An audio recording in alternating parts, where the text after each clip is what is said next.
ఈ సినిమా మీద నాకున్న అబ్జెక్షన్ మొత్తం చెప్తున్నాను, నా క్వశ్చన్ కాదు. ఆవిడ ఇందాక స్టేజ్ మీద ఒక్కొక్కరిని పిలిచినప్పుడు సుద్ది అయోధ్య గారు రండి ఏదో క్యారెక్టర్ పేరుతో పిలిచారు. ఆయన ఏమని పిలిచారండి మీరు రమ్మని స్టేజ్ మీకి? పంతులు గారు రండి అని పిలిచారు. అదే ఎందుకు అలా పిలవాల్సి వచ్చిందంటే ఆవిడ తప్పు కాదండి. సినిమాలో హీరో కులమైనా చెప్పారా?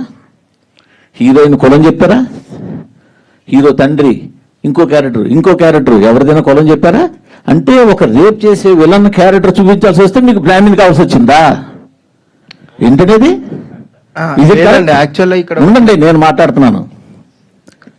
కాశీ లాంటి పవిత్రమైన పుణ్యక్షేత్రంలో మీకు ఫైట్ సీక్వెన్స్ రేప్ సీక్వెన్స్ తీయడానికి ఒక కబేలా కావాల్సి వచ్చిందా? కాశీ లాంటి ఒక పుణ్యక్షేత్రంలో ఒక పంతులు ఒక ముస్లిం కలిపి రేపు సీన్కి అసిస్ట్ చేసినట్టు తీయాల్సి వచ్చిందా?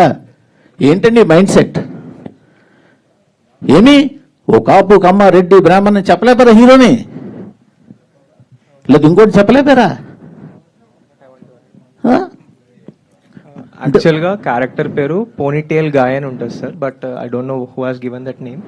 అది తప్పుగా ఇచ్చారు. అక్కడ ప్రొజెక్ట్ చేయడం కూడా అలాగే ప్రొజెక్ట్ చేశారు కదా సార్. క్యారెక్టర్ పేరు హారతికి రావాలి, హారతి టైం అవుతుంది అని చెప్పి. అంటే నేనేమంటే మీరు ఇప్పుడు ఒక పర్సన్ టార్గెట్ చేయాలనుకున్నప్పుడు చేస్తే చేయండి, అది మీ ఇష్టం, కాదని అంటల్లా.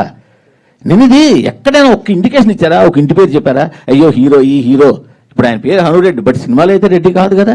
చెప్పడంలో మేబీ ఆయన రైటరు, ఆయన ఇండియన్ కాదు కదా. ఆవిడ శుద్ధి ఏజ్ ప్రపంచంలో దేనికైనా ఉండొచ్చు. కరెక్టే సార్. అక్కడ వాళ్ళకి ఇవ్వడం అంటే తప్పుగా ఇచ్చారేమో. మీరు కాశీలాంటి పుణ్యక్షేత్రంలో తీస్తున్నారా? అక్కడ కబేళ పెట్టి కబేళలో రేప్ సీన్ ఫైట్ సీన్ పెడతారా? అక్కడ యాక్చువల్గా sir there are lot of people are there sir అక్కడ. What we have studied sir. ఇంక మీరు ఎన్ని చెప్పినా అది ఎక్స్క్యూజ్ కాదండి. ఈవెన్ డైరెక్టర్ వస్తే, నేను యాక్చువల్గా డైరెక్టర్ ఇది అడగడానికి కోసం వచ్చాను. ఓకే ఓకే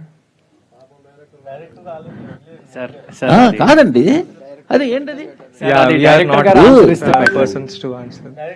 ఇదే తీయండి, ఇంకొక క్యారెక్టర్ ఇంకో క్యాస్ట్ పెట్టి అప్పుడు తెలిసి ఉండేది. సార్ మూర్తి గారు వన్ సెకండ్ మా డైరెక్టర్ రైటర్ కాబట్టి ఆయనకి ప్రతిదానికి ఒక బలమైన కారణం ఉంటుందండి. దయచేసి మీరు నిజంగా ఆయన అడిగితేనే బెటర్ అండి. అంటే మీకు లైవ్ అందరూ చూస్తున్నారు, అందరిలోకి వెళ్తుంది, ఆయన చూస్తాడు, ఆయన కారణం చెప్పి ఉండొచ్చు, వేరే సంగతి. బట్ నేనైతే చెప్తున్నా సార్, రెండు అబ్జెక్షన్స్. ఒకటి సరే ఓకే, కాశీలో పురోహితుడిని చూపించాడు, ఆయన ఇష్టం చూపించుకోమన్నాడు.